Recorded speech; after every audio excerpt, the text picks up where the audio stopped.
잠깐 같이 기도드리겠습니다.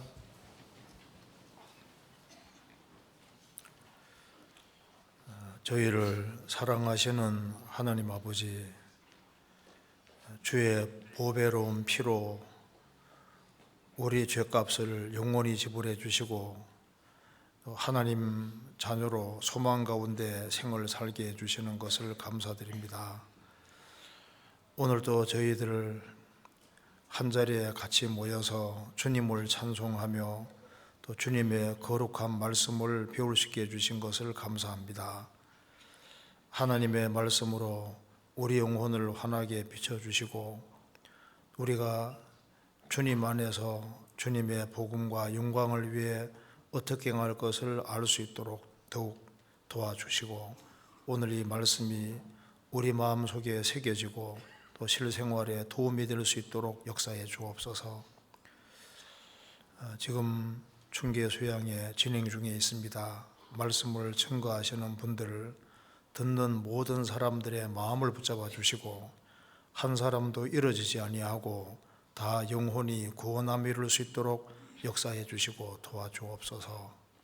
오늘 모든 시종 주 성령께서 함께해 주시고 우리의 마음 가운데 역사해 주시옵소서. 우리 구주 예수 그리스도 이름으로 기도하옵나이다. 아멘. 찬양대 찬송이 있겠습니다.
성경 시편 56편 찾겠습니다.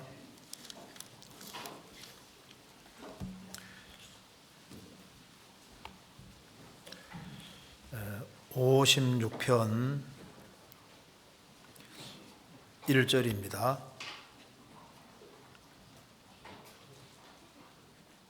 제가 읽겠습니다. 하나님이여 나를 긍휼히 여기소서.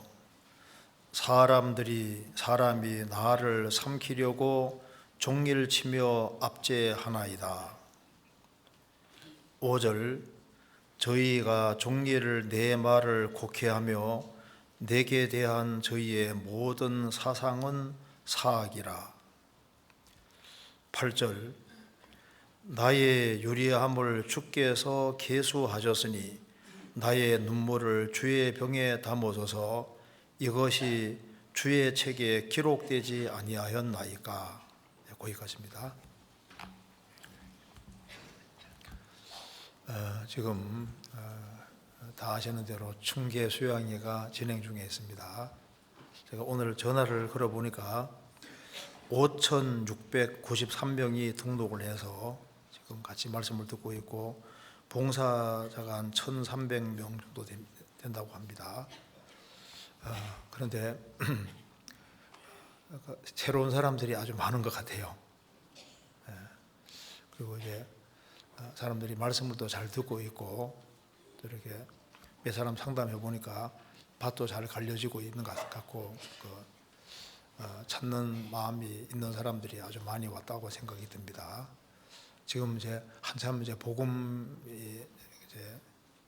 복음을 이제 말씀하고 있는 상태에 있을 테니까 마음 속으로라도 기도해 주시면서 이렇게 말씀을 들었으면 좋겠습니다. 여기에 오늘은 여기 시편 56편 말씀 속에 8절에 우리가 잘 아는 내용입니다. 나의 유리함을 주께서 계수하셨으니 나의 눈물을 주의 병에 담으소서. 이것이 주의 책에 기록되지 아니하였나이까. 자, 이 말씀에 나의 유리함이라는 것은 이제 사울이 다윗을 죽이려고 했습니다. 그래서 다윗은 10년 이상을 이제 도망 다니면서 많은 고통을 받았습니다. 그래서 이 말씀의 배경은 56편 1절 앞에 표제어에 다윗이 가드에서 블레셋인에게 잡힌 때 이스라엘을 이제 사울이 중심이 돼서 이스라엘 백성들이 이제 다윗을 잡으러 다니니까 다윗은 국내에서는 더 이상 있을 곳이 없다고 판단해서 해외까지 도망간 상태입니다. 해외로 도망간 상태인데 그 블레셋인에게 붙잡혀서 죽을 뻔했는데 하나님의 도움으로 살아난 거예요. 그래서 다윗은 말했습니다. 나의 유리함을 사울이 죽이려고 하니까 이곳저곳 도망 다닌 것을 말하는 겁니다. 유리함을 주께서 세셨으니. 나의 유리함을 주께서 계수하셨으니 이것이 독일어 번역에는 어떻게 되냐면 주님이 내가 얼마나 자주 도망 다녀야만 하는지를 세셨으니 이렇게 번역을 했는데 똑같은 내용입니다. 그러니까 주님이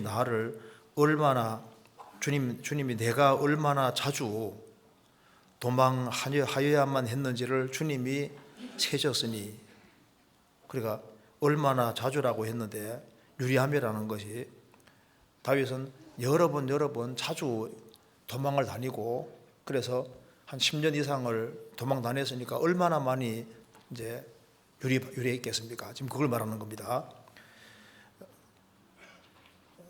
주께서 나의 유리함을 주께서 세셨으니 그러면서 나의 눈물을 주의 병에 담으소서. 다윗은 눈물을 아주 많이 흘린 것이 확실합니다. 그래서 이 눈물이 정말 가치 있는 눈물이기 때문에 이 눈물을 주의 병에 담으소서. 사람의 병이 아니라 주님이 만드신 주님의 병에 담으소서. 이제 영원히 기억되기를 원하는 겁니다. 그리고 이것이 주의 책에 기록되지 아니하였나이까. 다윗은 자신이 신앙생활을 하는 것이 주님에게 주님이 영원히 그걸 기억하시고 그것이 길이길이 보존해 주기를 간절히 원하는 마음이 여기에 표현되어 있습니다.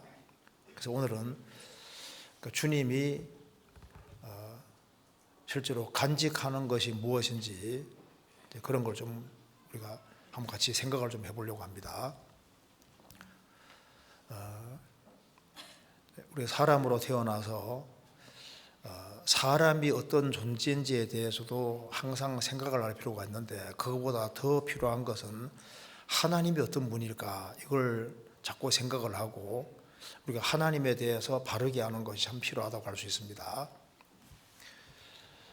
성경 전도서 1장에 이전 세대를 기억함이 없나니 장래 세대도 그 후 세대가 기억함이 없으리로다. 우리가 아담 안에 태어나서 아담 안에 살고 아담 안에 행한 모든 것은 길게 기억이 안 되고 다 잊혀지게 되는 겁니다. 예레미야서 17장에서도 주님을 음녀같이 떠난 사람은 흙에 기록될 것이다. 흙에 기록되면 다 지워지잖아요. 아담 안에 되어지는 모든 것은 다 지워지고 없어지고 오래 기억이 되지 않는데 주님이 오래오래 또 영원토록 간직하는 것이 분명히 있는 겁니다. 주님이 뭐 금은 보석 이런 거 간직하겠습니까? 주님이 정말 귀하게 생각하고 간직하는 것이 따로 있는 겁니다. 히브리서 11장에 믿음장인데 그 믿음장에 보면은 신앙생활을 잘한 사람 이름들이 쫙 기록되어 있고 그 잘한 것들이 기록으로 딱 남잖아요. 기록으로 남는다는 것이 하나님이 기록해 두는 것이 영원히 기억하시고 간직하시는 겁니다. 그래서 우리가 이제 구원을 받았을 때 구원받은 사람의 생명은 주님 손 안에 들어와 있습니다. 그래서 주님이 구원을 확실히 받은 사람은 절대 잊지 않으시고 그 사람 생명을 영원히 보존하신다는 걸 우리가 잘 알고 있는 사실이잖아요. 영혼을 주님께 의탁한 사람들, 그런 사람들을 주님이 그 사람의 생명을 영원히 보존하십니다. 자, 그런데 이제 오늘 좀 여기 성경 전체에 비추어서 주님이 마음속에 항상 간직하는 것들이 있습니다. 주님이 영원히 간직하는 그런 것들을 우리가 지상에 살면서 살 수 있다면 얼마나 좋겠어요. 그리고 하나님은 뭐 기억력, 감퇴 이런 것이 없기 때문에 그렇죠. 하나님이시니까 잊어먹으시는 것이 없잖아요. 성경에 사람이 악을 행하면 주님이 그걸 모닥모닥 쌓아둔다고 되어 있습니다. 하나님이 죄악을 쌓아두셨다가 그걸 적절한 때 딱 기억하시고 갚으시는데 제가 성경을 구원받고 처음 읽으면서 놀란 것이 쭉 읽어 나가다 보면은 어떤 사람이 일을 저질렀습니다. 그러면 그 뒤에 쭉 가면은 그 사람이 또 반드시 보응을 받더라고. 올바르게 행한 것에 대해서는 시간 지나가면 주님이 그걸 다 잊지 않으시고 때가 되면 적절하게 정확히 축복해 주시고 악을 행한 사람은 그걸 주님이 딱 모아서 적절한 때가 되면은 정확히 벌을 내리는 것을 볼 수가 있었습니다. 왜? 하나님이시니까. 하나님은 하나님이기 때문에 하나님을 등지고 악을 행하는 사람도 악도 딱 간직을 하셨다가 적절한 때가 되면 그걸 벌로 내리시잖아요. 다윗 당시에 다윗이 이제 나발이라는 사람의 양 치는 것도 도와주고 많이 보호해 줬습니다. 근데 나발이 다윗을 대접하지 않고 아주 무시했잖아요. 그래서 나발은 결국은 하나님의 치심을 받아서 죽게 됩니다. 그때 성경에 말씀하기를 여호와께서 그 나발의 악행을 그 머리에 돌리셨다, 그런 말씀 나옵니다. 악행을 그 사람 머리에 돌리셨다. 악을 계속 행하니 그걸 주님이 모닥모닥 모아서 때가 되니까 그 악을 그 나발 머리에 돌리셨다, 그런 말이 나옵니다. 그리고 시므이가 다윗이 맨발로 도망갈 때 비루한 자야 가거라 하고 욕을 하고 여호와의 기름 부음 받은 자를 대적했을 때 주님이 그걸 보셨습니다.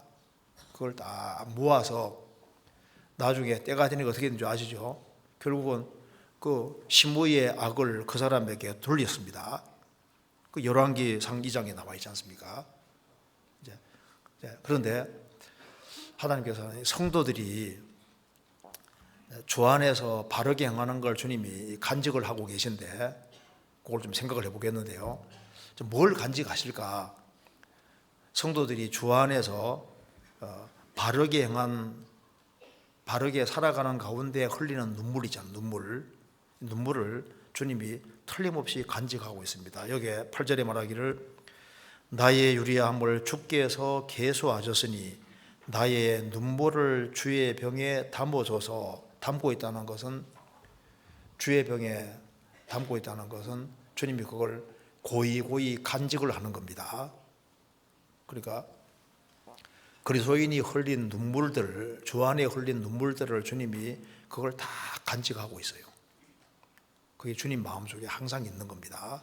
그리고 주님을 향해서 선한 뜻을 품은 것도 주님이 그걸 다 마음속에 간직하고 계실 겁니다. 그리고 우리가 주 안에서 기도한 것들, 계시록 5장에 우리가 주 안에서 기도하는 것들이 금 대접에 담겨져 있다고 되는데, 그 대접에 딱 담아두는 것이 그 간직하는 거잖아요. 그리스도인들의 기도를 주님이 틀림없이 간직을 하고 있는 겁니다. 그리고 이제 그리스도인들이 주님을 위해서, 주님 앞에서 합당하게 말한 것들 있지 않습니까? 주님의 영광을 위해 말하고, 주님을 옹호하는 발언을 하고, 주 안에서 바른 간증을 하고, 주 안에 합당하게 행한 그 말들을 주님은 일일이 다 기억하고 간직하고 있습니다. 어떤 분은 부부싸움 때 남편이 막 이혼해 하자고 이제 했는데, 그 말을 고이 간직을 하면서 자나깨나 그걸 묵상하는데, 그런 거 홧김에 한 얘기는 빨리 버려야 되는데, 그러니까 사람도 누가 잘못한 말이라든가 그 잘한 말을 오래오래 간직하잖아요. 주님은 주 안에서 바르게, 주님을 위해서 바르게 발언한 모든 것들을 다 아주 오래오래 간직을 하고 계시는 겁니다. 우리가 주 안에서 행한 선한 행실들, 우리가 바르게 행한 것들, 주님이 그걸 일일이 마음속에 다 품고 간직하고 계시는 겁니다. 우리가 다른 사람을 용서한 것들, 또 성도를 대접한 것들, 주님의 복음과 영광을 위해서 힘쓰고 수고한 모든 것들을, 그걸 주님이 일일이 다 간직하십니다. 빌립보서 1장에 바울 사도는 빌립보 성도들이 내 마음 안에 있다고 했습니다. 바울 사도 마음 안에 빌립보 성도들이 있는 것처럼 주님의 마음 속에는 모든 성도들이 들어있고, 성도들이 주 안에서 바르게 행한 것들을 일일이 주님이 다 간직하고 계시는 것이 맞는 겁니다. 그래서 그런 걸 우리가 먼저 생각을 해보고, 그러니까 주님이 주 안에서 바르게 행한 것들을 실제로 간직하고 있는 것이 사실이라면은, 그럼 우리가 증인으로 부르심 받았기 때문에 우리가 이 세상에서는 내가 예수 그리스도의 증인으로서 주 안에서 정말 합당하게 행하는 가운데, 그리고 이제 합당하게 행할 때 그것이 아주 영원히 남는 것이기 되기 때문에 우리가 증인 역할을 잘 해야 된다는 생각이 간절합니다. 그래서 이제 첫 번째는 주님이 간직하는 것들을 먼저 생각해보고, 그 다음에는 우리가 증인 역할을 제대로 하고 있는지 그런 걸 한번 반성하는 시간을 갖도록 하겠습니다. 자, 먼저 시편 56편 8절에 나의 유리함을 주께서 계수하셨으니 나의 눈물을 주의 병에 담으소서. 다윗이 주 안에서 바르게 살아가는 가운데 설리는 그 가치 있는 눈물들을 주님께서 주의 병에 실제로 담아놨습니다. 우리가 구원받은 그날부터 주님 앞에 갈 때까지 가는 코스 속에 우리가 진리 가운데 바르게 행한다 할지라도 그 속에서 다윗이 눈물을 흘린 것처럼 우리도 흘리는 눈물들이 있습니다. 그런데 주 안에서 올바르게 행하는 가운데 흘리는 눈물들은 주님이 다 고이고이 간직하고 있는 것이 맞는 거예요. 시편 84편 보겠습니다.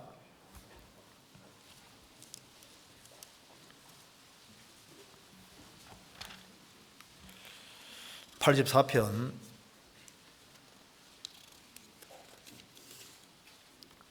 5절.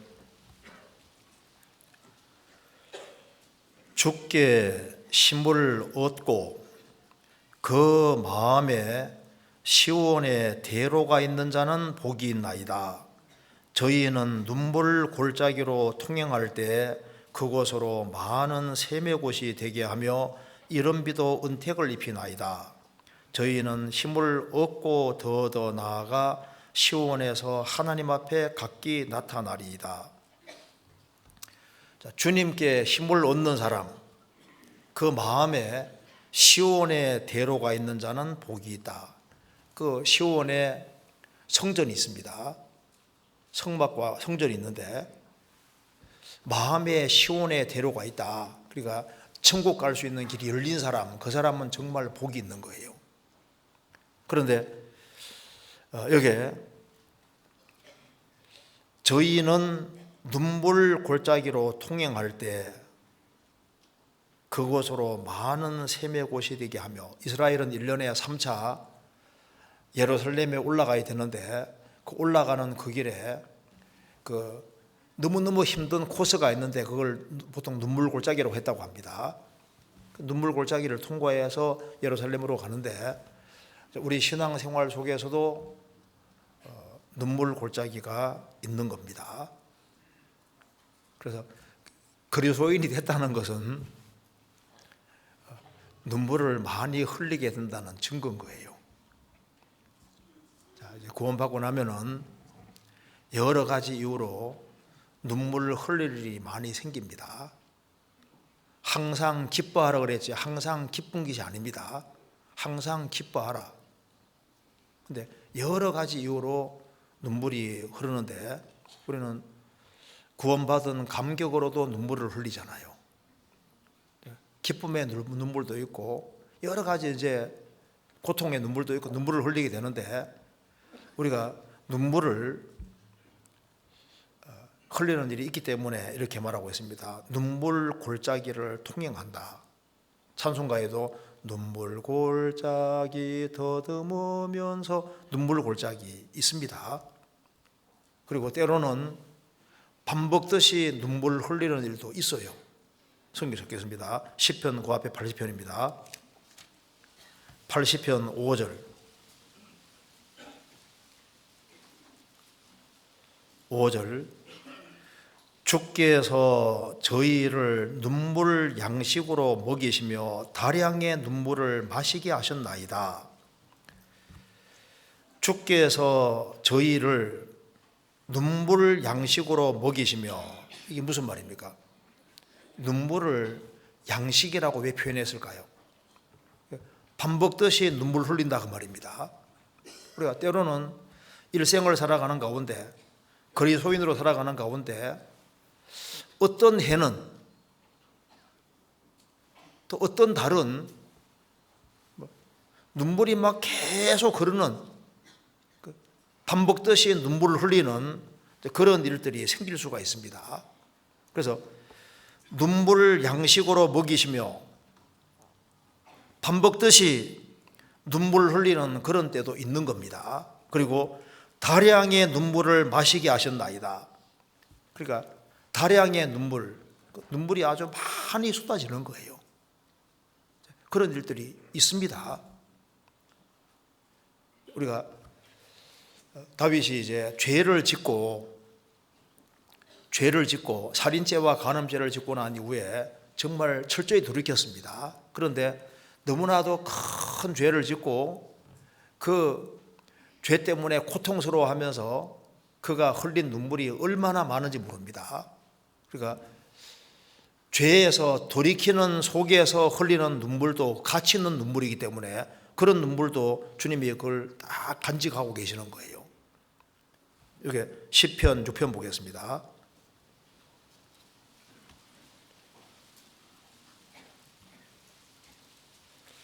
시편 6편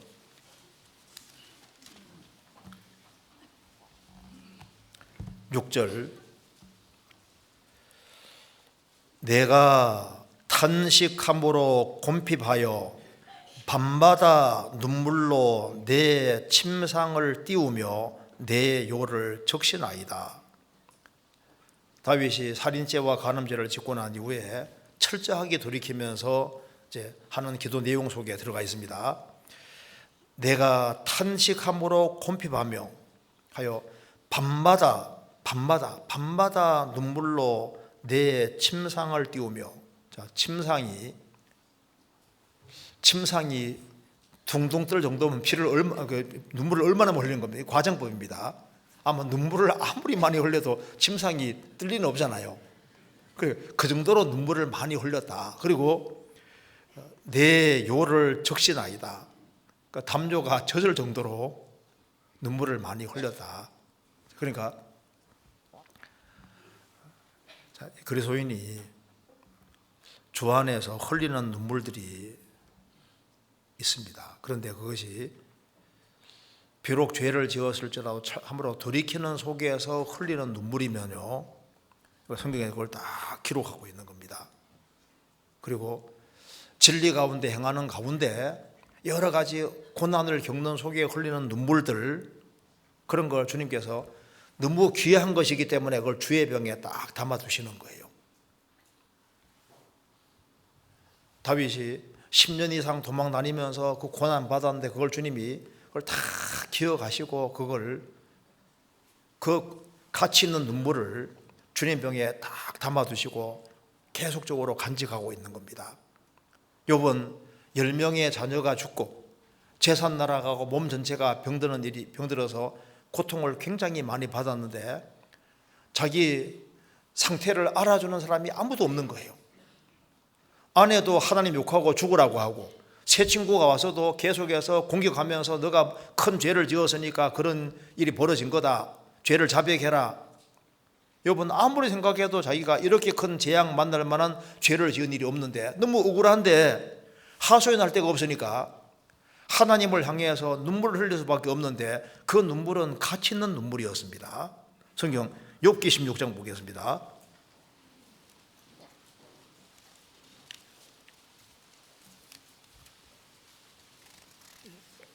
욥기 16장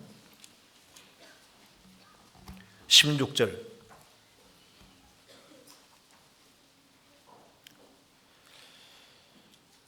내 얼굴은 울음으로 붉었고 내 눈꺼풀에는 죽음의 그늘이 있구나. 내 얼굴은 울음으로 붉었다.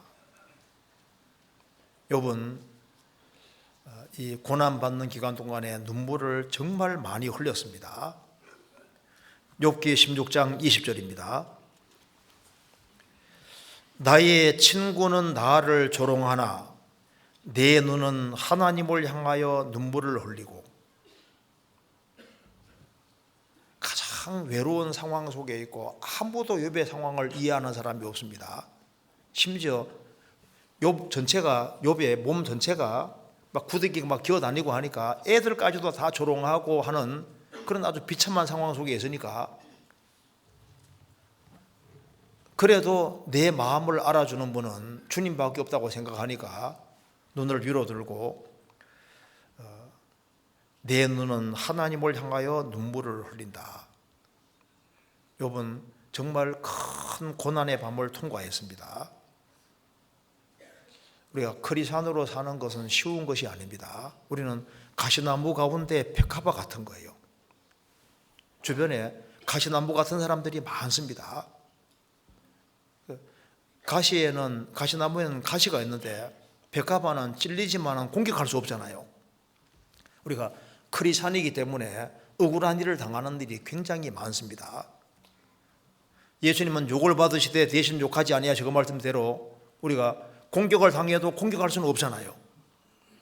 그래서 크리스찬으로 사는 것 때문에 가정생활 속에서도 고달플 수 있고 직장생활 속에서도 참 억울한 일을 당하고 눈물 흘릴 일이 생길 수도 있고, 이제 여러 가지로 해서 눈물을 흘리는 일이 많이 생길 수가 있는 겁니다.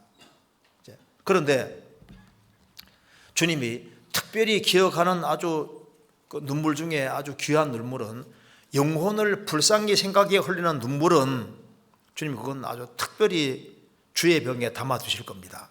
성경 예레미야 9장입니다. 먼저 시편부터 봅시다. 시편 119편 봅시다. 119편 136절.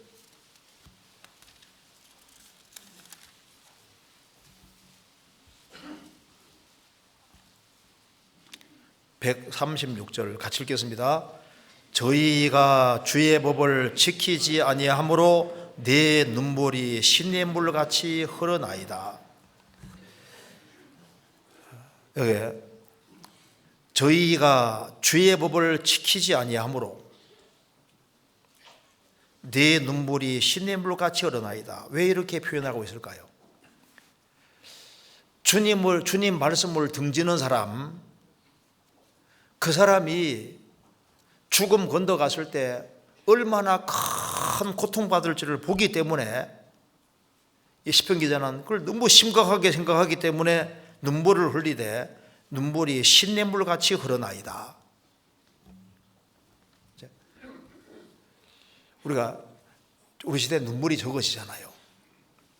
그 영혼을 정말 불쌍하게 생각하는 그런 마음이 많다면 주님이 그걸 틀림없이 그걸 마음에 간직하고 계실 겁니다. 예레미야는 눈물의 선지자라고, 아마 선지자 중에서 눈물을 최고 많이 흘린 선지자는 예레미야일 겁니다. 예레미야 9장입니다. 예레미야 9장 1절.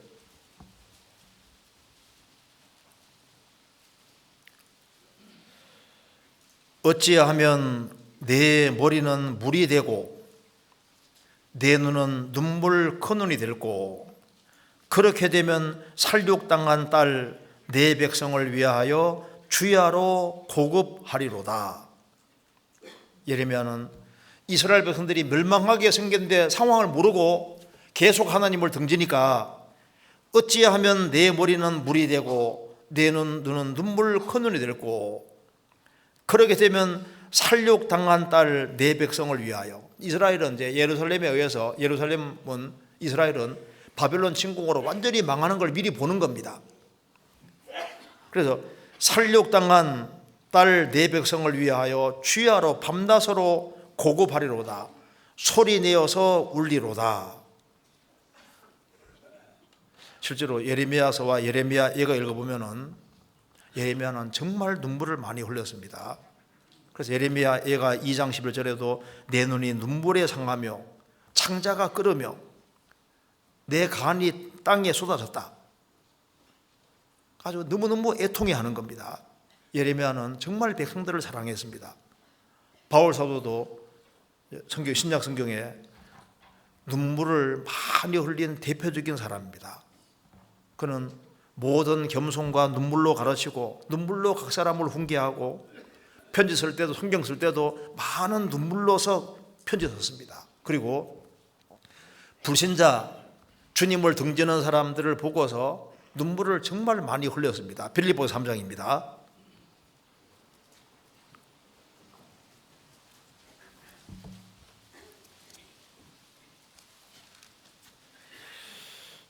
(3장 18절)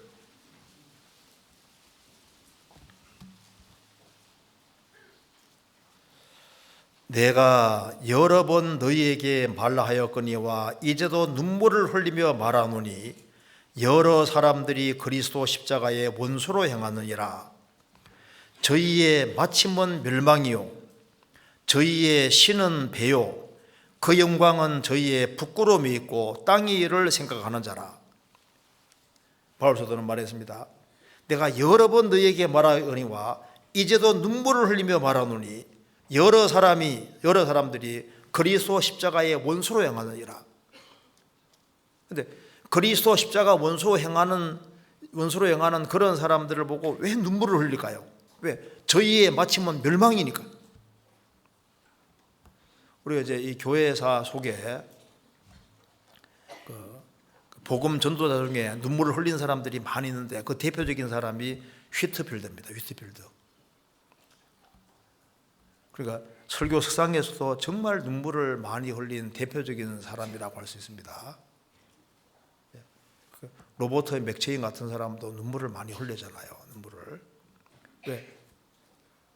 너무 불쌍한 생각을 하기 때문입니다. 그런데 우리 시대에 정말 눈물 적으시잖아요. 너무 많이 웃는 것 같아요. 오락이 너무 많아서 너무 많이 웃는데 지금 주변에 구원 안 받은 사람들로 가득합니다. 그리고 요즘 집회에 참석하는데 참 구원을 제대로 받으면 좋은데 그렇게 마음이 강팍해요. 완고합니다. 근데 이제 잠시 후에 죽음 건너갔을 때 슬픔의 일을 간다고 주님 말씀하셨음에도 불구하고 사람들은 모르잖아요. 우리가 영혼을 불쌍히 생각하는 마음으로 흘리는 눈물, 그건 아주 특별히 가치 있는 눈물입니다. 그래서 주변의 영혼들에 대해서 아주 애통하는 마음을 가지고 정말 불쌍한 마음을 가지고 있는 그런 것들을 주님 보시고서 그걸 아주 귀하게 생각하십니다. 시편 126편, 우리 교독한 겁니다. 126편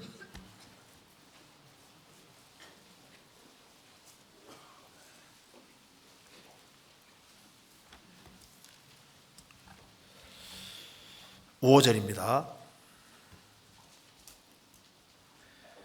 눈물을 흘리며 씨를 뿌리는 자는 기쁨으로 거두리로다. 울며 씨를 뿌리러 나가는 자는 정령 기쁨으로 그 단을 가지고 돌아오리로다. 이게 무슨 말이냐면은 이스라엘이 이제 바벨론 포로 잡혀갔지 않습니까? 가서 이제 고레스 왕의 칙령으로 이제 이스라엘 백성들은 해방이 됐습니다. 해방이 돼서 이스라엘 땅에 돌아오는데 일단 거리가 너무 멀어요. 적어도 한 120일 정도 걸려서 이렇게 돌아왔다고 성경에 나오잖아요.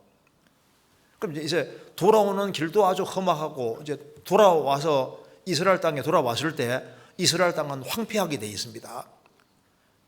솔로몬이 지은 성전은 불타버렸잖아요.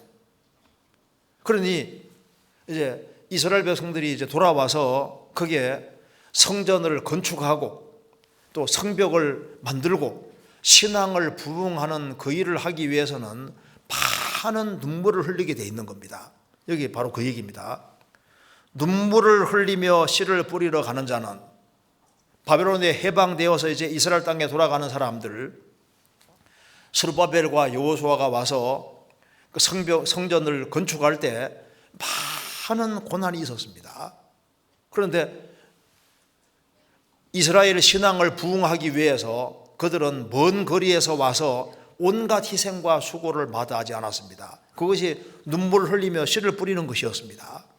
그 다음에 느헤미야 또 일행도 와서 성벽을 건축할 때 거기에도 얼마나 많은 어려움이 있었습니까? 그것이 이제 눈물을 흘리며 씨를 뿌리는 것이었습니다. 그 다음에 에스라도 와서 말씀으로 이스라엘 백성들의 신앙을 부흥시키는 그 일을 하는 것이 바로 눈물을 흘리며 씨를 뿌리는 것이었던 겁니다. 그래서 눈물을 흘리며 씨를 뿌리는 자는 기쁨으로 거두리로다. 울며 씨를 뿌리러 나가는 자는 정령 기쁨으로 그 단을 가지고 돌아오리로다. 지금도 눈에 보이지 않는 신령한 성전이 교회입니다. 주님 몸된 교회를 이루기 위해서 많은 사람들이 눈물을 흘리며 씨를 뿌리고 있습니다. 지금도 여기 하기 수양에, 여기 이제 충계 수양에 여기서 많은 사람들이 봉사하고 있고 영혼을 건지기 위해서 전국에서 얼마나 많은 사람이 고생하고 수고하고 있잖아요. 그것이 눈물을 흘리며 씨를 뿌리는 겁니다. 그런데 그 눈물이 너무너무 가치가 있는 거예요. 가치가. 그런 주님 역사를 위해서 희생하고 수고하는 그 모든 것들을 주님이 주의 병에 담고 계시는 겁니다. 영혼을 건지고 세우기 위해서 수고하는 그 모든 눈물들, 그걸 주님께서 간직하고 있는 거예요. 그래서 계시록 21장 4절에 모든 눈물을 그 눈에서 씻기심에, 그 구원 받은 사람에게 하는 말입니다. 모든 눈물을 그 눈에 씻기신다. 그 말은 크리스찬들이 눈물을 많이 흘렸기 때문에 하는 얘기인 겁니다. 그렇잖아요. 자, 그래서 첫 번째, 주님이 뭘 간직하시느냐? 우리가 주님의 뜻 안에서 흘린 눈물들, 때로는 그것이 몇 개월 동안 지속되는 눈물일 수도 있습니다. 어떤 사람은 수년 동안 흘리는 눈물일 수도 있어요. 반복되이 눈물을 흘리는 사람도 있습니다. 어떤 분은 그 자녀 때문에 자녀가 말을 안 들으니까 나오는 건 눈물밖에 없고 기도할 수밖에 없잖아요. 그 오랫동안 흘리는 눈물들, 가치 있는 눈물들입니다. 그런 것들을 주님이 주의 병에 담고 계시는 겁니다. 자, 그리고 주님은 사람 속을 다 아시잖아요. 열왕기상 8장에 주만 홀로 인생의 마음을 다 아십니다. 하나님 사람 속을 다 아시기 때문에 주님을 향해서 선한 뜻을 딱 품고 있는 것도 주님 아시고 그걸 간직하십니다. 성경 한번 찾아보시겠습니다. 시편 37편입니다. 37편 4절.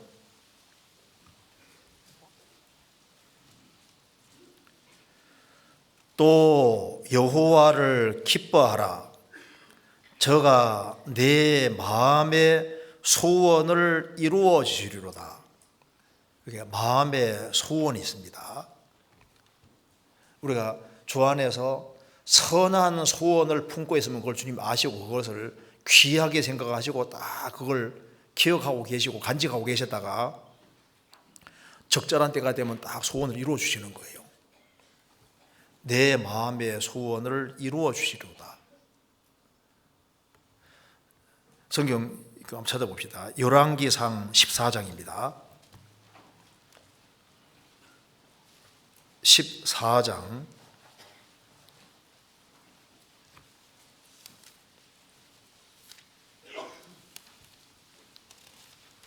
13절.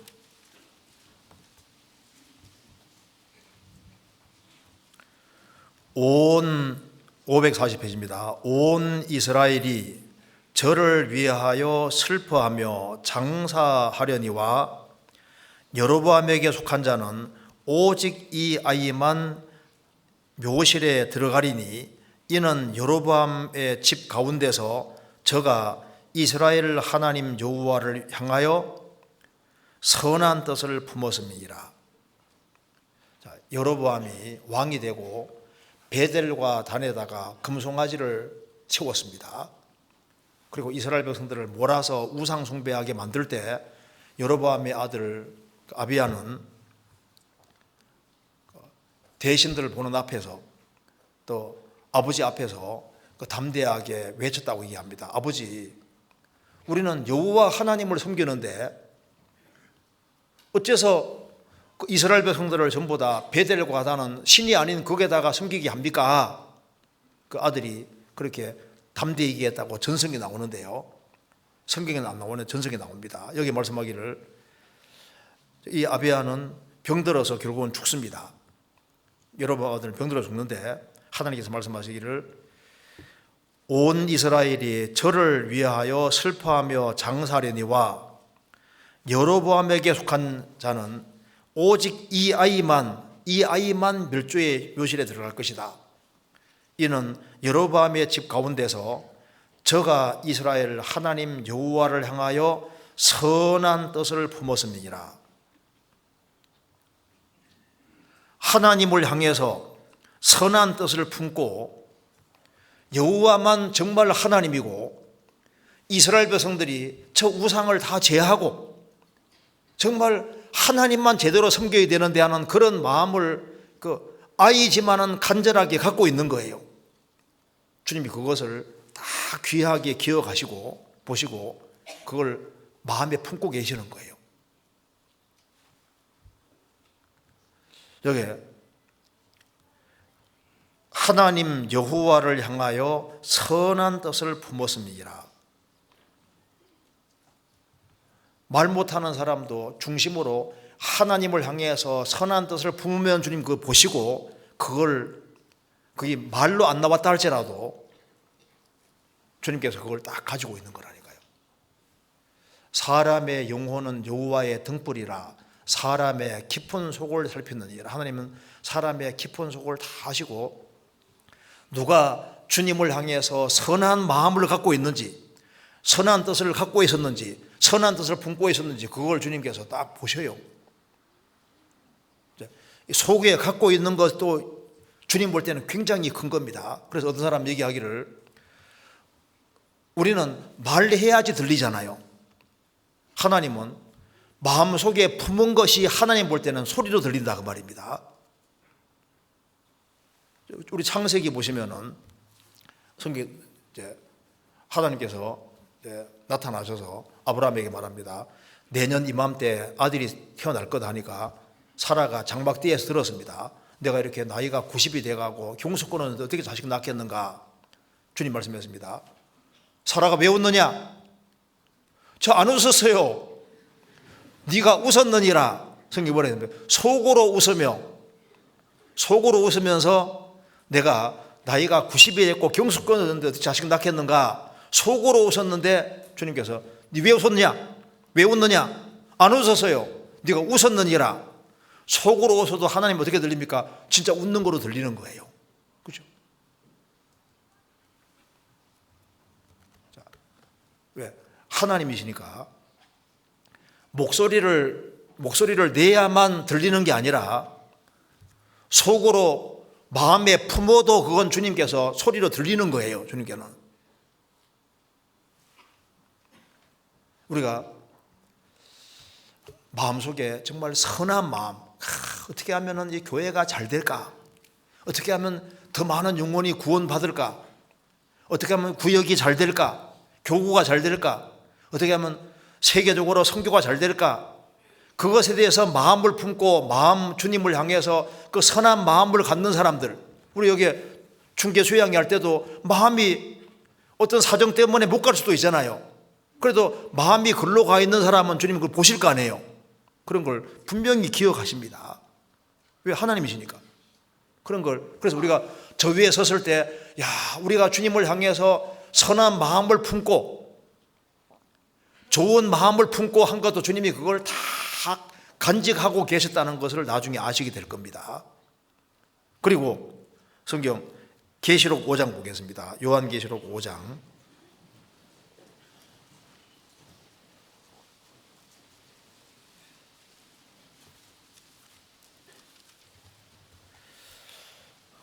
(5장) 8절입니다.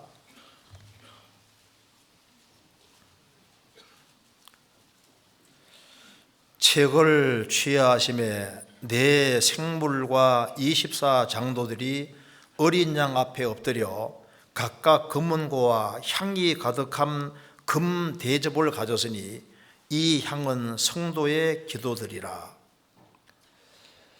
여기에 금 대접이 나와 있는데 왜 이게 금 대접이라고 했을까요? 금 대접은 귀한 거잖아요. 귀한 것을 담는 것이 금 대접입니다. 아주 귀한 그릇인데 그 고양이 밥그릇 사용하면 안 맞잖아요. 그 귀한 그릇에는 귀한 걸 담습니다. 왜 여기에 금 대접에다가 기도라는 걸 이렇게 담아놨을까요? 그 금 대접에다가 기도를 딱 담아두는 거 뭡니까? 그 오래오래 보관하는 거잖아, 보관. 그래 주님은 기도를, 성도들의 눈물 어린 기도를 틀림없이 간직하고 계십니다. 사사기 1장에 시작이 뭡니까? 여호와께 묻자와 가로되, 하나님께 묻고 시작했습니다. 그런데 사사기 21장 끝에 보면은 그때 왕이 없으므로 백성이 자기 소견에 옳은 대로 행하였더라. 처음에는 하나님께 묻자와 가로되, 나중에는 자기 소견에 옳은 대로 행하였더라. 그래서 하나님께 묻고 행할 때는 괜찮았는데 자기 방식대로 자기 소견대로 행할 때는 사사시대가 오고, 그래서 아주 많은 문제들이 생기게 되었습니다. 여우는 많은 것을 알지만은 고슴도치는 하나가 안다는 말대로 그 하나를 잘하는 게 너무 중요하잖아요. 우리가 그 주님 앞에서 신앙생활을 잘하기 위해서 너무 중요한 것이 있습니다. 그러니까 주님 앞에 무릎 꿇는 사람은 신앙생활을 정말 잘할 수 있을 거예요. 자, 느헤미야 2장 보겠습니다. 느헤미야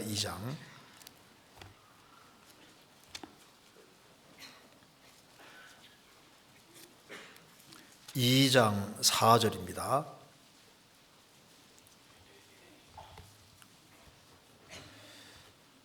(4절) 728페이지입니다.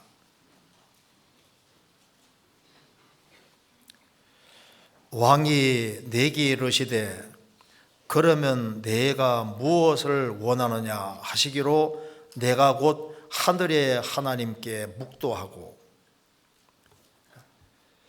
느헤미야는 페르시아에 있으면서 왕의 술 맡은 관원장이니까 굉장히 고관 대작입니다. 지위가 높은 사람인데 예루살렘 성이 불타버렸다는 말을 듣고서 그는 내가 뭐라도 해야 되겠다는 그런 마음이 들어서 4개월 동안 계속적으로 기도했습니다. 하나님, 내가 예루살렘에 가서 성벽을 건축하는 길을 열어달라고 계속 기도한 4개월 동안 기도했는데, 이제 어느 날 이제 왕을 대하게 됐는데 이제 얼굴을 보니까 얼굴에 뭔가 수심이 있어 보이는 겁니다. 그래서 왕이 너 얼굴에 왜 수심이 있느냐? 왜냐하면 술 맡은 관원장이니까 독을 넣을 수도 있잖아요. 그러니까 이제 예레미야 여기 이제 그 느헤미야가 이제 상황 설명을 쭉 하면서 그 우리 예루살렘이 완전히 불타버리고 성읍은 소화됐는데 내가 어떻게 수심이 없겠습니까? 하니까 왕이 뭘 원하느냐? 그랬을 때 그냥 말한 것이 아니라 곧 하늘의 하나님께 묵도하고 왕께 고했다. 그러니까 순간적으로 기도했는데 이걸 왕은 못 알아차렸습니다. 근데 누군 봤습니까? 하나님은 봤잖아요. 그러니까 4개월 동안 기도하는 것도 보시고 그 다음에 왕이 뭘 원하느냐 할 때 즉시 말하지 않고 하늘의 하나님께 묵도하고 하나님 정말 도와주십시오 하는 그 짧은 번개 같은 기도를 했는데 주님은 그걸 보신 거예요. 그러니까 긴 기간 동안 기도한 것도 하나님이 받으시는 동시에 짧은 순간적으로 하나님께 묵도하고 말없이 짧게 기도하고 말했는데 그것도 주님이 딱 기억하고 있잖아요. 그러니까 이걸 왜 기록해 놨을까요? 그러니까 순간순간 기도하는 것도 주님이 그걸 다 간직하고 있다는 걸 알 수 있다니까요. 순간순간.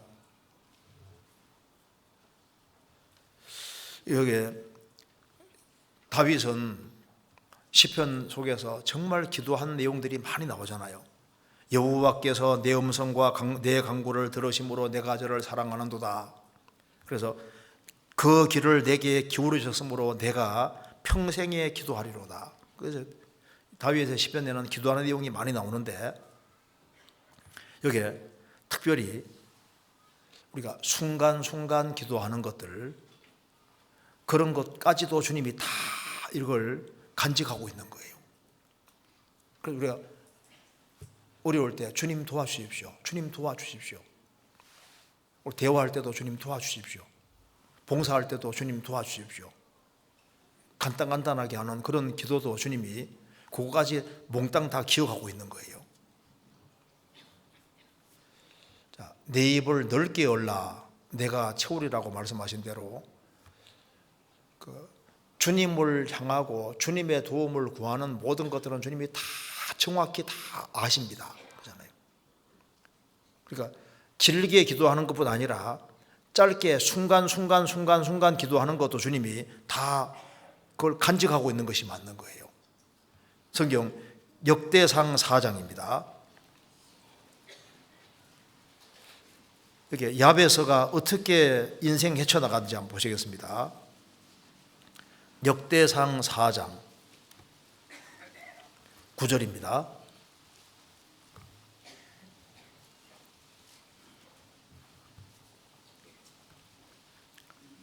614페이지입니다. 야베스는 그 형제보다 존귀한 자라. 그 의미가 이름하여 야베스라 하였으니 이는 내가 수고로이 나왔다 함이었더라. 야베스가 이스라엘의 하나님께 아뢰어 가로되 원컨대 주께서 내게 복의 복을 더하사 나의 지경을 넓히시고 주의 손으로 나를 도우사 나로 환난을 벗어나 근심이 없게 하옵소서 하였더니 하나님이 그 구하시는 것을 허락하셨더라. 여기 야베스는 그 형제보다 존귀한 자라. 이게 역대상은 여기에 족보가 쫙 기록되어 있는데 족보를 기록하면서 특별하게 기억을 해야 될 사람 하나를 여기에 집어넣어놨습니다. 족보 속에 집어넣어놨어요. 족보 속에 아간도 나옵니다. 아간이 이스라엘을 괴롭게 한 것도 기록해놨잖아요. 그런데 여기에 특별히 한 사람을 여기에 집어넣어놨습니다. 야베스는 그 형제보다 존귀한 자라. 야베스는 형제들도 존귀했지만 야베스는 더 존귀한 자라고 이렇게 불리워졌습니다. 그런데 야베스는 더 형제들보다 더 존귀한 자다. 그래서 역대기를 기록하는 사람도 야베스는 꼭 여기에다가 족보에다가 넣어야 된다. 족보 속에 기념하기 위해서 넣어야 된다고 생각을 했습니다. 9절 야베스는 그 형제보다 존귀한 자라.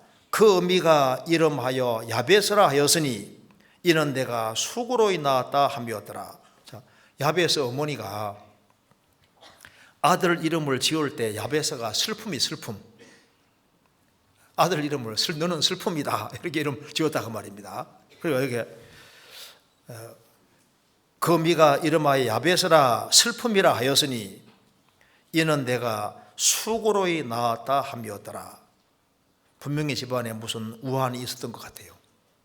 집안에 큰 슬픔이 있었던 것 같습니다. 갑자기 남편이 죽었든지 집안에 큰 우환이 있든지 뭔가 집안이 아주 몰락한 그런 일이 있어서 어머니가 너무너무 슬프기 때문에 그 슬픔 속에서 고통 속에서 아들을 낳았기 때문에 아들 이름을 슬픔이다 이렇게 이름 지었는데,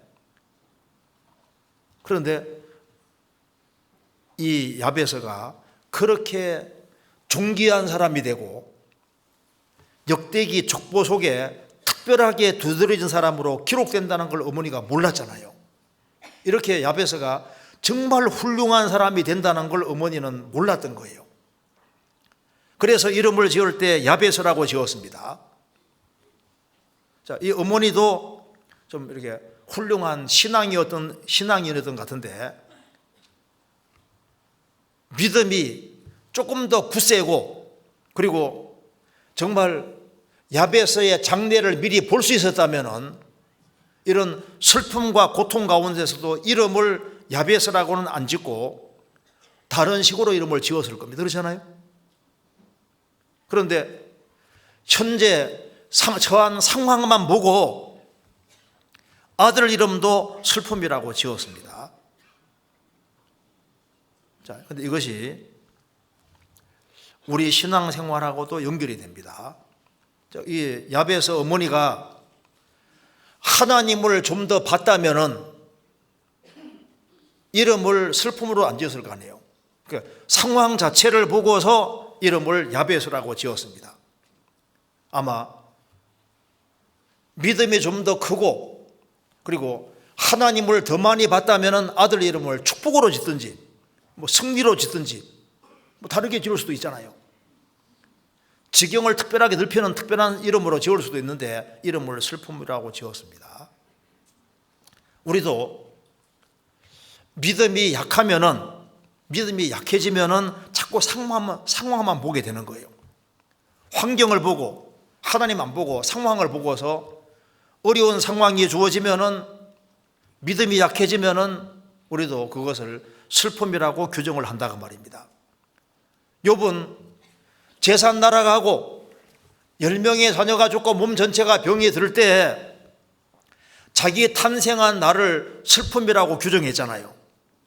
그런데 그 욥기라는 것이 기록되는 아주 특별한 날들인데 그걸 몰랐던 거예요.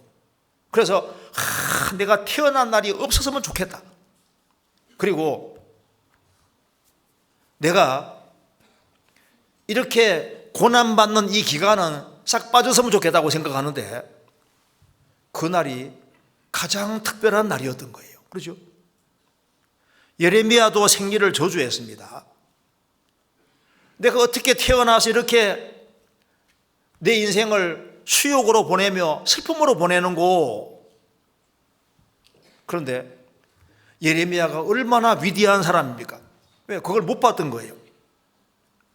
슬픔은 봤는데 그 뒤에 있을 진정한 축복을 보지 못했던 겁니다. 우리도 생을 살아가는 가운데 야베스 어머니 비슷합니다. 내가 너무너무 가난해요. 그 가난이라는 것 자체가 안 좋은 것이라고 생각을 합니다. 그래서 가난은 슬픔이다, 야베스다.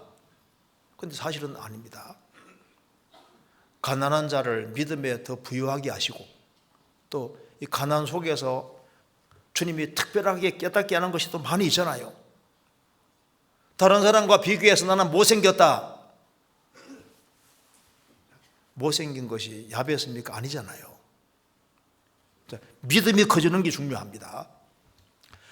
뭐 결혼 문제도 마찬가지로 누구는 결혼 잘하고 나는 결혼 빨리 못하고 나는 결혼 빨리 못하면 야베스입니까? 아니잖아요.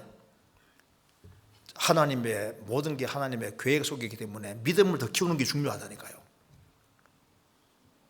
나는 다른 사람보다 몸도 약하고 나는 현실 속에서 아주 허덕이고 어려움을 겪는데 그 환경만 보면은 야베스가 되는 거예요.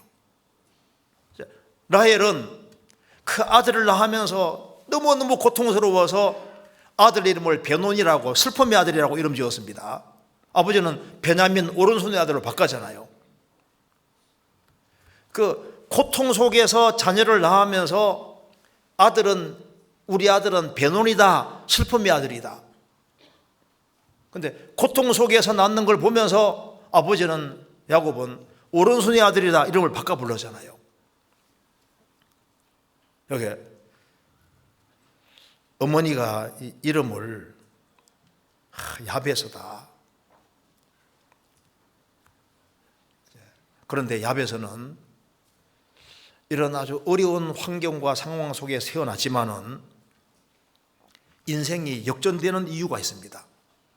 거기 나와 있죠. 10절에 야베스가 이스라엘의 하나님께 아뢰어 가로되 그는 이스라엘의 하나님에 대해서 배웠습니다. 그래서 이스라엘의 하나님이 참 하나님이라는 사실을 어릴 때부터 배워왔기 때문에 이제 내 인생의 방향을 하나님께로 잡아야 되겠다고 결정을 한 겁니다. 그래서 그가 야베스가 이스라엘의 하나님께 아뢰어 가로되 현실과 슬픔에 안주하는 것이 아니라 이 모든 문제를 풀어줄 수 있는 분은 하나님밖에 없으니까 하나님께로 향했습니다. 그리고 하나님께 아뢰고 하나님의 도움을 구했습니다. 그는 하나님께 도움을 구하고 무릎 꿇었기 때문에 인생이 달라진 거예요. 야베스가 이스라엘의 하나님께 아뢰어 가로되 무릎 꿇고 기도함으로 인생이 달라진 거예요. 창세기 12장에 아브람 너는 복의 근원이 된다. 이 복이라는 말이 히브리어로 무릎입니다. 무릎 꿇는 거하고 축복은 연결되어 있는 거예요. 그는 무릎 꿇음으로 특별한 인생이 되었습니다. 왜 빛난 인생이 됐냐 하면은 그는 이스라엘의 하나님께 아뢰었기 때문에, 기도했기 때문에 인생이 달라진 거예요. 아뢰어 가로되 원컨대 주께서 내게 복의 복을 더해 주십시오. 그는 정말 구원의 복도 받고 넘치는 복을 정말 받게 되었습니다. 환난 날에 나를 부르라는 말대로 그는 하나님의 도우심을 구했고 그리고 응답을 받았습니다. 내게 복의 복을 더하사 나의 지경을 넓혀 주십시오. 주의 손으로 나를 도우사, 내 인생에는 주님의 손이 필요하니까 주님의 능력의 손으로 나를 도우사 나로 환난을 벗어나 근심이 없게 하옵소서 하였더니 하나님이 그 구하는 것을 허락하셨더라. 나로 환난을 벗어나게 하사, 이 집안에 혼란이 있는 거예요. 너무 큰 우환이 있지만은 그것만 본 것이 아니라 하나님을 봤습니다. 그래서 하나님은 환난을 벗어나 근심 없게 하옵소서, 근심도 없게 해주시고 그리고 그의 지경도 실제로 넓혀주셨습니다. 그는 복을 구하고 그리고 지경도 넓혀지고 그리고 그는 주 안에서 아주 귀하게 쓰임받는 인생이 됐던 겁니다. 야베스가 얼마나 영광스러운 이름이 됐습니까? 한나도 하나님께 무릎 꿇음으로써 인생이 달라졌습니다. 그래서 무릎을 꿇고 비는 거지 않습니까? 그 주님이 그걸 너무너무 귀하게 다 간직하고 있는 거예요. 그리고 고린도서 1장에 너희도 간구함으로 도우라는 말씀대로 전도자들을 위해서 기도하고 교회를 위해서 기도하고 성도를 위해서 기도하는 그 모든 것들, 그걸 주님이 귀하게 여기시고 다 간직하고 있는 것이 맞습니다. 그리고 짧게 순간순간 기도하는 그 모든 것도 주님이 이걸 다 간직하고 있기 때문에 우리 저 위에 가보면 정말 놀랄 거예요. 주님이 심지어 이런 것까지 다 간직하고 계셨네. 그리고 뭘 주님께서 아주 마음 깊이 간직하고 계시냐 하면은 우리의 언어 생활을 분명히 기록하고 간직하고 있습니다. 우리가 어떤 말을 하는지 주님 안에서 정말 바르게 한 말들, 그거 주님이 다 정말 그걸 가지고 계셔요. 성경 말라기 3장 보시겠습니다.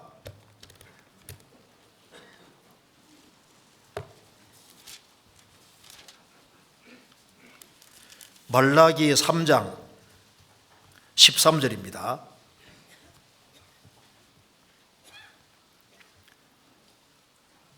(1330페이지) 13절.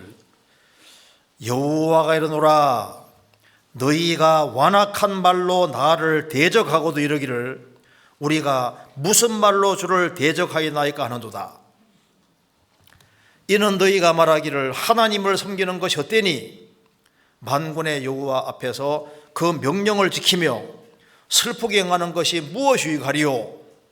지금 우리는 교만한 자가 복되다 하며 악을 행하는 자가 창성하며 하나님을 시험하는 자가 화를 면한다 하노라 함이니라. 또 주님께서는 하나님을 향해서 아주 완악한 말을 하는 것도 보셨잖아요. 그런데 16절, 그때 여호와를 경외하는 자들이 피차에 말하매 여호와께서 그것을 분명히 들으시고 여호와를 경외하는 자와 그 이름을 존중히 생각하는 자를 위하여 여호와 앞에 있는 기념책에 기록하셨느니라. 하나님에 대해서 함부로 말하는 것도 주님이 다 들으셨는데 주님이 정말 간직하는 것들이 있습니다. 이 타락한 시대에도 여호와를 경외하는 사람이 피차의 말함에 서로서로 대화를 했잖아요. 피차 말함에 여호와께서 그것을 분명히 들으시고 여호와를 경외하는 자와 그 이름을 존중히 생각하는 자를 위하여 여호와 앞에 있는 기름책에 기록하셨느니라. 주님이 딱 간직해 두고 있습니다. 우리가 같이 모여서 주의 일을 의논하고 주의 영광을 위해서 같이 협력하기 위해서 의논하는 것들, 주님께서 그걸 귀하게 보십니다.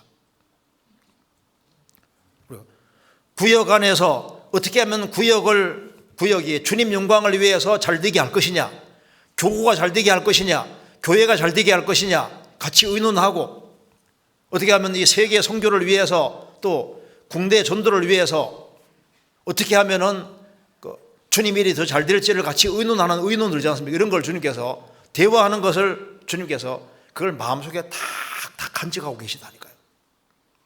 아주 귀하게 보시는 겁니다. 우리가 불신자들 앞에서 우리가 하나님을 믿는 것을 그대로 공적으로 고백하는 거 주님이 딱 기억하십니다. 누구든지 사람 앞에서 나를 시인하면은 나도 하늘에 계신 내 아버지 앞에서 저를 시인할 것이요. 예수님 말씀하신 대로입니다. 그리고 우리가 주님 안에서 구원받은 것을 다 간증할 때 그 간증한 사실을 딱 주님이 잘 간직하고 있습니다. 주님이 우리가 같이 교제하고 대화할 때 주님이 같이 계셔서 같이 듣고 계셔요. 그걸 딱 간직하고 계시는 겁니다. 성경 아가서 8장 보겠습니다.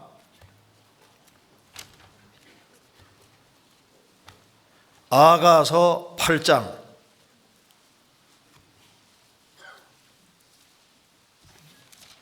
13절.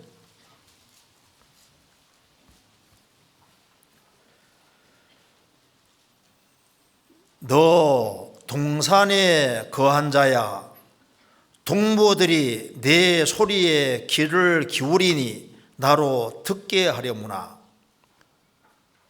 너 동산에 거한 자야. 동산은 교회의 그림자입니다. 우리가 교회 안에 거하면서 이제 같이 교제 안 할 때 동무들이, 성도들입니다. 성도들이 너의 소리에 귀를 기울이니, 성도들이 이제 간증하고 교제할 때 귀를 기울이잖아요. 나로 듣게 하려무나. 주님도 다 듣고 계십니다. 그래서 어떤 말 하는 주님께서 관심을 가지시고 제대로 말을 하면 주님께서 딱 보고 그걸 간직해 주시는 거예요. 주님을 옹호하는 발언들, 우리가 뼈에 사무쳐서 중심에서 뼈가 이르는 말이잖아요. 야, 진짜 주님은 내가 이 기도하니까 정말 들어주시더라. 그리고 주님 안에서 신앙생활을 하면은 너와 내 집이 구원받는다 그랬는데 정말 주님이 이렇게 한 사람 한 사람 구원받게 해주시더라. 주님이 정말 살아계시더라 하고 우리가 신앙생활 속에서 뼈에 사무치게 느껴지는 말들이지 않습니까? 그런 말을 들을 때 사람들의 신앙이 세워지고 그래서 튼튼하게 되고, 우리가 주님 앞에서 아주 바르게 한 말들, 주님은 정말 자비하신 분이더라. 주님은 일상생활 속에 정말 도와주시는 분이더라. 주님은 정말 피할 길 주시더라. 우리가 주님을 위해서 좋은 말 한 거 있지 않습니까? 교회에 대해서도 주님이 교회의 머리로 계시니까 교회에 대해서 바르게 얘기를 하고 교회를 옹호하는 발언을 하고, 그거 중요한 거예요. 그렇잖아요.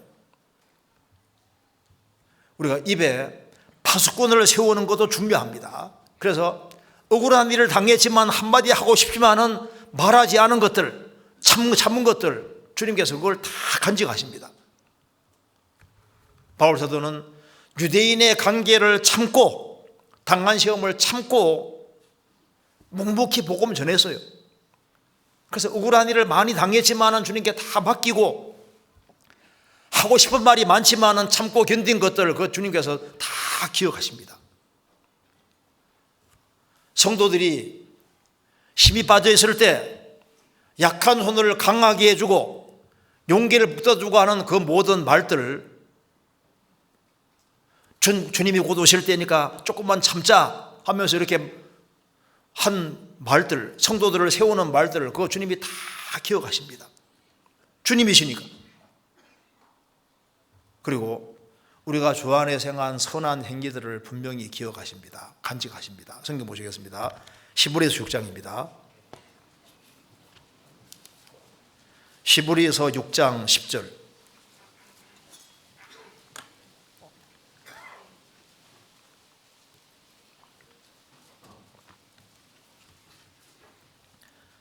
(500) 358페이지입니다.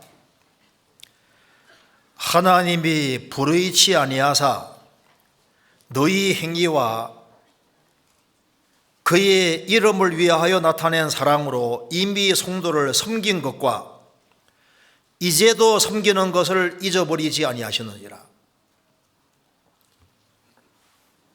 너희 행위와 그의 이름을 위하여 나타낸 사랑으로 이미 성도를 섬긴 것과, 이미 성도를 섬긴 것도 안 잊어버리시고 이제도 섬기는 것을 잊어버리지 아니하시느니라.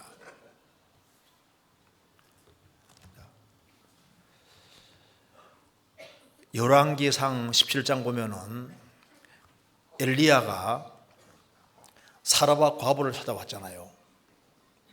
근데 기근이 너무너무 심해서 통에 가루 조금 남아있고 기름병에 기름 조금 남아있는데 마지막 요리하고 먹으면 그 다음 먹을 것이 없어요. 그런 상황에서 엘리야가 왔습니다.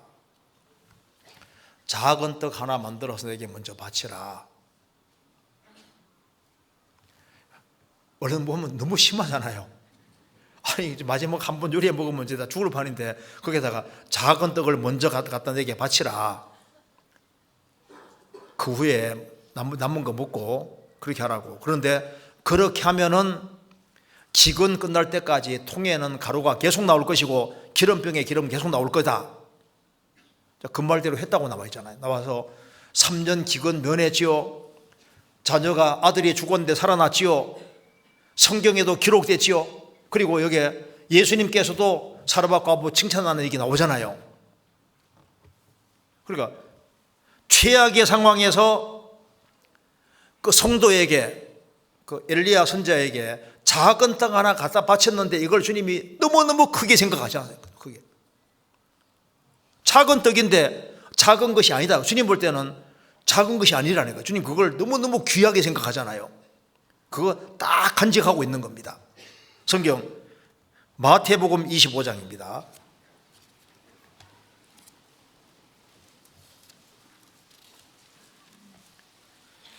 (25장) 35절입니다.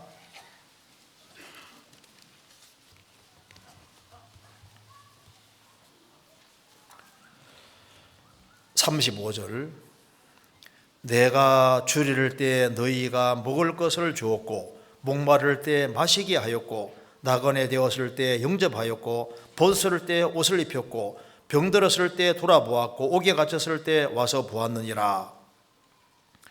이에 의인들이 대답하여 가로되 주여 우리가 어느 때에 주의 줄이신 것을 보고 공개하였으며 목마르신 것을 보고 마시게 하였나이까?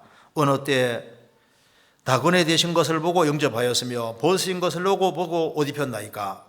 어느 때 병드신 것이나 옥에 갇히신 것을 보고 가서 배웠나이까? 하리니 임금이 대답하여 가라사대 내가 진실로 너희에게로 노니 너희가 여기 내 형제 중에 지극히 작은 자 하나에게 한 것이 곧 내게 한 것이니라 하시고, 여기에 우리가 형제 자매들을 신방한 것을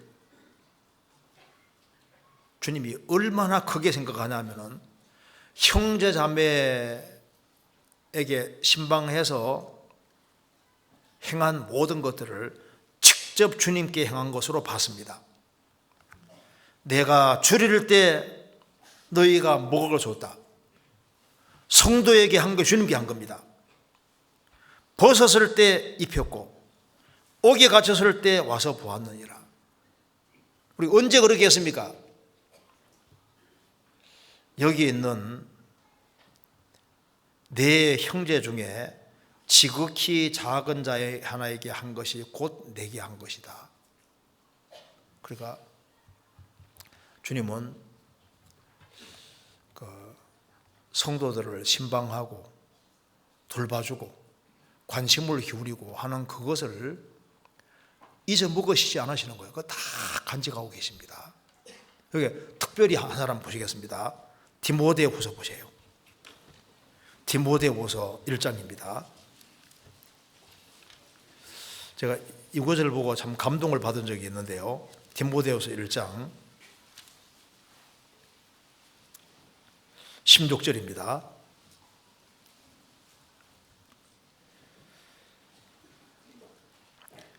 원컨대 주께서 오네시보로의 집에 긍휼을 베푸시옵소서. 저가 나를 자주 유쾌케 하고 나의 사슬에 매인 것을 부끄러워 아니하여 로마에 있을 때 나를 부지런히 찾아 만났느니라.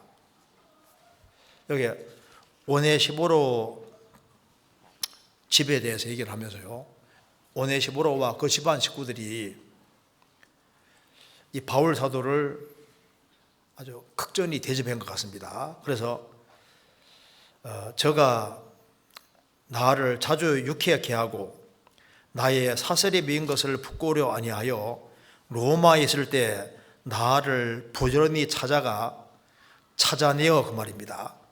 이제 바울 사도가 로마에 왔는데 어느 감옥 안에 있는지 모르는 거예요. 그래서 바울 사도가 그 감옥 안에서 너무 힘들 텐데 하면서 수소문을 해서 기어코 바울 사도가 어디 있는지를 알아내서 바울 사도를 만나고 그렇게 해서 그 마음에 위로를 주고 같이 교제해주고 한 건데 이걸 너무너무 크게 성경에 다 기록해놨잖아요. 원컨대 주께서 저로 하여금 그날의 주의 긍휼을 얻게 하여 주옵소서. 또 저가 에베소에서 얼만큼 나를 섬긴 것을 내가 잘 아느니라. 성도들을 신방하고 어려운 걸 찾아보고 위로해주고 용기 북돋아주는 이런 건 주님께서요 오래오래 간직하시는 아주 중요한 것으로 취급하시는 거예요. 자, 압살롬이 이름이 참 이상해요. 압살롬이 다윗을 반역해서, 아들인데 다윗 반역해서 다윗을 맨발로 도망갔습니다. 그때 그 다윗과 함께한 사람이 너무 힘들까봐 이제 도와준 사람들이 나와 있는데 거기에 이거 한번 보세요. 이걸 뭘 가져왔는지 한번 봐봐요. 제가 이거 보고서 저게 사무엘하 17장 봐봐요.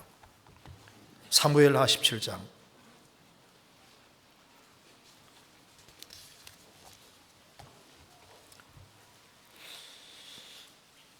28절입니다. 492페이지입니다.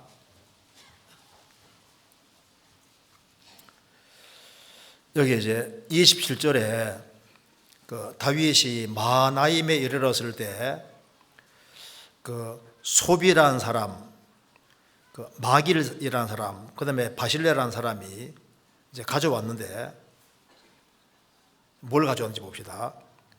침상과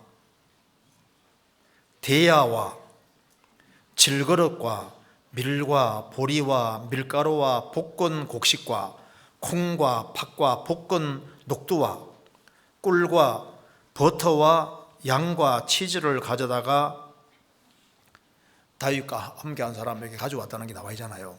여기에 특별히 뭘 가져왔습니까? 침상. 왜? 다윗이 맨발로 도망 다니고 이제 이거저거 다니니까 다윗이 잘 때 좀 편안하게 자라고 침상을 가져온 것인 이름까지 성경에 기록되어 있어요. 침상을 딱 가져오고 대야 가져오고 그다음에 이제 녹두 가져오고 콩 가져오고 볶은 곡식 가져오고 이런 거 다 기록해 놨잖아요. 꿀 가지고 이런 거 다 기록해 놨습니다. 그러니까 다윗은 기름 부음 받은 자인데 구원받은 그리스도인들을 위해서 행하는 것들을 주님께서 정말 아주 귀하게 생각합니다. 과부가 두 렙돈을 딱 헌금했을 때 주님이 그걸 얼마나 귀하게 딱 간직하시잖아요. 그걸 절대 잊지 않으십니다. 우리가 주님을 위해서, 복음을 위해서 헌금한 것들을, 물질을 드린 것들을 그 주님께서 다 기억하시잖아요. 그리고 우리가 성도로서 자기 위치를 잘 지킨 것들을, 어떤 사람은 구원받고 10년 지나도 항상 그 자리에 있습니다. 20년 지나도 그 자리에 항상 위치를 지켜요. 주님께서 그런 걸 얼마나 귀하게 생각하실까요? 그리고 내가 주 안에 받은 직분이 있을 때 그 직분을 잘 지키는 것들, 그거 주님이 아주 귀하게 마음속에 간직하고 계실 겁니다. 성경 골로새 4장 17절에 보면은 아키뽀에게 이르기를 주 안에서 받은 직분을 삼가 이루라고 하라. 주 안에서 받은 직분인데, 가정교회지만은 가정교회 안에서 받은 직분이지만은 그걸 삼가 이루라고 하라. 자기가 받은 직분을 잘 감당하는 그런 걸 주님께서 너무너무 귀하게 생각합니다. 역대상 9장에 보면은 문지기 반차가 나오는데, 문지기들이 아침 저녁으로 문을 열고 닫고 하는 책임 맡은 것을 딱 기록해 놨잖아요. 문지기 역할을 잘하는 것도 기록해 놨고, 그 다음에 고라 자손들이 막 냄비에 지지는 것, 떡을 진설하는 것들, 또 찬송하는 사람이 또 그 찬송을 위해서 아주 골몰하면서 그 직분을 아주 열심히 하는 것들, 그 다 성경에서 귀하게 생각을 합니다. 우리가 주 안에서 희생하고 수고하는 모든 것들을, 우리가 행하는 것들을 다 기록하시는 것이 맞아요. 그래서 로마 16장에 어떤 사람은 주 안에서 수고했다, 어떤 사람은 주 안에서 많이 수고했다, 어떤 사람은 주님 안에서 사랑하면서 많이 수고하고 사랑했다, 어떤 사람은 목이라도 내놨다. 주 안에서 수고하는 모든 것들을 주님께서 다 기록을 하고 있는 겁니다. 그리고 특별히 인생의 밤에, 어려울 때 밤에 여호와의 집에 섰는 여호와의 모든 종들아 여호와를 송축하라. 시편 134편에 나와 있는 대로 밤에 여호와의 집에 섰는 여호와의 모든 종들아. 지금 신약시대로 말하면 교회가 하나님의 집입니다. 교회 안에서 자기 위치를 잘 지키고, 인생의 밤에도, 시련이 있는 중에도 위치를 잘 지키고, 어려움이 많이 있고 눈물이 흐르지만은 위치를 잘 지키고, 그 감당하는 모든 것들을 주님이 다 감직하고 계신 거예요. 우리가 연기 중에 가죽병같이 되고 초라하게 된다 할지라도 그래도 그 위치를 잘 지키고 자기 일을 잘 감당하는 것 주님이 귀하게 생각하십니다. 그리고 성경에 특별히 빌레몬이라는 사람이 기록되어 있는 이유가 뭘까요? 빌레몬은 오네시모로를 용서했잖아요. 용서할 수 없는 사람을 용서하는 걸 주님이 굉장히 크게 생각하십니다. 우리가 살아가면서 도무지 용서를 못할 사람이 생길 수도 있는데, 그걸 주님께로부터 내가 용서받았기 때문에 용서를 할 때 용서하는 것을 주님께서 그걸 용서해 준 것을 마음에 틀림없이 간직하고 계십니다. 그리고 가이오는 로마 교회 식주인인데 구원받은 식구들을 위해서 얼마나 식사 대접하는, 성도 섬기는 이것에 얼마나 힘써서요. 그걸 주님께서 다 간직하고 계시는 겁니다. 주일마다 어머니들 고생 많이 하잖아요. 또 교회 밥이 맛있다고 하잖아요. 왜? 정성을 그렇게 기울이니까요. 정성을. 왜? 성도들을, 주님을 생각해서 그렇게 열심히 봉사하는 거예요. 그런 걸 주님이 다 기록하십니다. 우리가 복음 전도를 위해서 희생하고 수고한 것들, 그런 것들을 주님께서 다 기억하십니다. 지금 우리 시대에 가장 많은 사람 상대로 전도하는 시대입니다. 복음 전하는 게 얼마나 어려운 것이 많아요. 그런데 그 모든 것을 주님 때문에 참고 다 억울한 소리 들으면서도 견뎌가면서 전도를 하는 거예요. 전도하기 위해서 불의 제물로 침고사기란 말대로 제물을 사용해서 영혼을 건지고 세우는 그쪽에다 사용을 하는 거 다 주님 기억하시죠. 제가 이번에 에콰도르 다녀왔는데 거기에 뿌요 교회가 아마존 입구입니다. 그런데 거기에 그 목사님이 그 원주민들에게 전도하러 들어갈 때 이제 아마존 강을 건너는데 굉장히 위험할 때가 많답니다.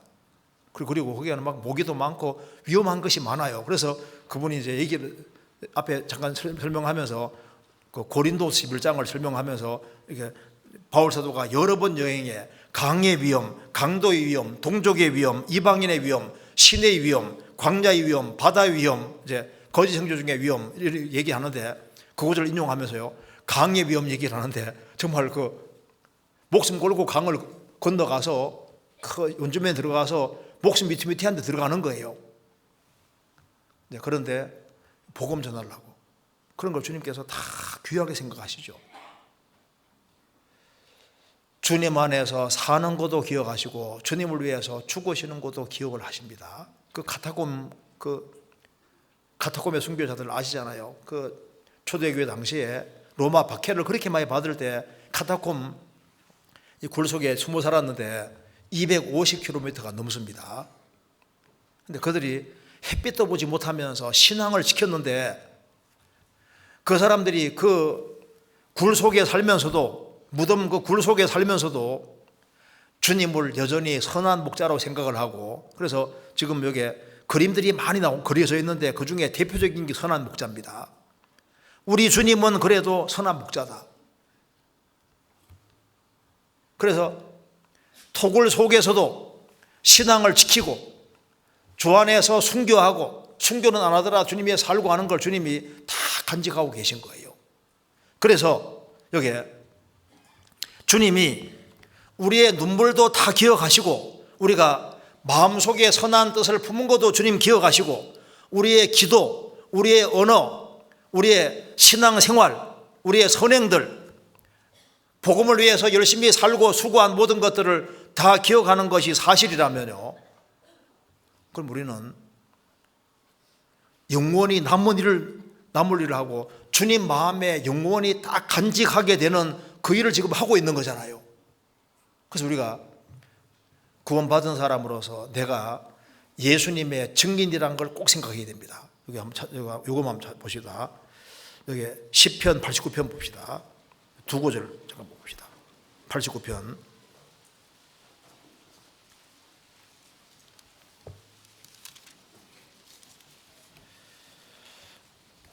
37절입니다. 37절과 43절입니다. 또 궁창에 확실한 증인 달같이 영원히 경고케 되리라 하시도다. 43절 저희의 칼날을 둔하게 하사 저희로 전장에 서지 못하게 하셨으며, 여기 궁창에 확실한 증인 달이라고 했습니다. 자, 이스라엘 백성들은 구약시대 때 여호와의 증인으로 부르심을 받았습니다. 신약시대 크리스찬들은 예수의 증인으로 부르심을 받은 겁니다. 그런데 이스라엘이 구약시대 때 증인 역할을 잘 해야 되는데 잘 못했어요. 그래서 여기 말하기를 43절에 저의 칼날을 둔하게 하사 저로 전장에 서지 못하게 하셨으며, 증인으로서 달이 증인이라고 그랬는데 빛을 잘 비춰야 되는데, 주님 영광 잘 나타내야 되는데 그렇게 하지 못하고, 그들은 하나님께서 저의 칼날을 둔하게 하셔서 전쟁에서 못 이기게 하셨다.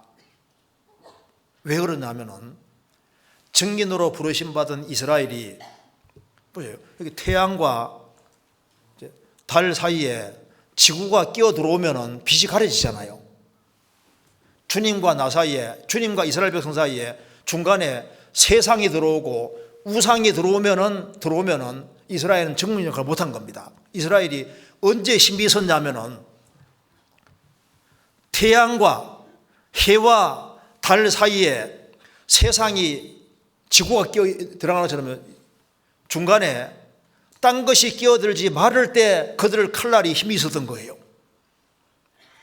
그런데 이스라엘 백성들이 하나님의 증인으로 부르심 받았지만은 하나님과 이스라엘 사이에 우상이 끼어들어 왔잖아요. 세상 것이 끼어들어오니까 그들은 무능력하게 되고, 그래서 전쟁에서도 패하고 주님 영광이 나타나지 못했던 겁니다. 우리가 지금 예수 그리스도의 증인으로 부르심 받았는데 주님 빛을 잘 받아서 비춰야 되는데, 주님과 나 사이에, 즉 태양과 달 사이에 지구가 끼어 들어오는 것처럼 세상 것이 들어와, 세상 것을 가지고 있으면은, 그러면은 우리 칼날이 둔하게 되는 거예요. 그렇잖아요. 그래서 이 세상이나 세상에 있는 것들을 사랑치 말라. 누구든지 세상을 사랑하면 아버지 사랑이 있지 아니하니, 이는 세상에 있는 모든 것이 육신의 정욕과 안목의 정욕과 이생의 사랑이니 다 아버지께로 쫓아온 것이 아니요 세상으로 쫓아온 것이니라. 우리가 세상에 살아야 되지만은 이 세상이나 세상에 있는 걸 사랑하지 마라. 주님과 나 사이에 세상이 끼어 들어오고 세상 사랑하는 게 들어와 있으면은 빛이 가려집니다. 그리고 주님보다 더 중요한 게 들어오면 우상이 되는 거니까, 그러면 신앙생활은 하지만은 저희 칼날을 둔하게 하셨으며, 우리 칼날이 어떻게 하면 날카로워질까요? 주님과 나 사이에 우상이 있으면 우상을 딱 쳐내야 됩니다. 세상에 살아야 되지만은 세상의 것을 사랑하지 마라. 그러면은 주님의 빛을 제대로 딱 받으면은 우리 칼날이 점점 날카로워지는 거예요. 그래서 우리를 통해서 30명, 60명, 100명이 구원받고 더 많은 사람들이 구원받아야 되는데, 무딘 철 연장날을 갈지 않으면 힘이 더 드느니라. 무딘 철 연장날이 어떻게 갈아질까요? 그러니까 경건의를 연습하라는 말씀대로 우리가 주님과 나 사이에 끼인 것이 없도록 신경을 쓰고, 그렇게 해서 우리 신앙생활을 정말 잘해야 됩니다. 왜냐하면 그것만 영원히 남는 거예요. 이 세상도 그 정욕도 지나가되 오직 하나님의 뜻을 행하는 이는 영원히 거하느니라. 우리가 하나님의 뜻 안에 산 것은 영원히 기억되는 것이 맞습니다. 그래서 나의 눈물을 주의 병에 담보소서, 이것이 주의 책에 기록되지 아니하였나이까, 주의 책에 기록이 되는 것이 맞습니다. 그래서 주님이 마음에 간직한다는 것은 주님이 기억하고 있다는 말하고 똑같은 거예요. 기념책에 기록되고 있다는 말도 똑같고 주의 책에 기록되는 것도 똑같은 겁니다. 그래서 이것이 영원히 기억되는 겁니다. 그래서 성도에게 냉수한 거로 떠준 것도 상 안 잃는다는 말이 무슨 말입니까? 상은 영원한 거니까 그게 다 영원히 다 남는 것이 되는 거예요.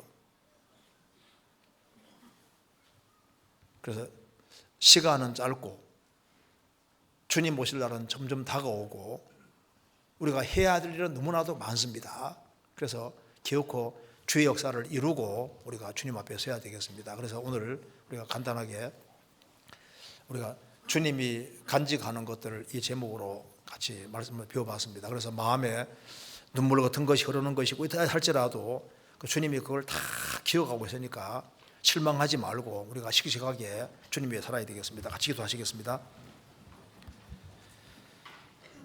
자비로우신 우리 아버지 하나님, 저희들을 주의 보배로운 피로 구원해 주시고 소망 없는 세상에서 소망 가지고 살게 해주시는 것을 감사드립니다. 주님 오시는 그날까지 주님께서 맡기신 일을 잘 감당하고 주님 앞에 서도록 도와주옵소서. 중계 수양에 끝까지 주님이 함께해 주시고 도와주시옵소서. 우리 구주 예수 그리스도 이름으로 기도하옵나이다. 아멘.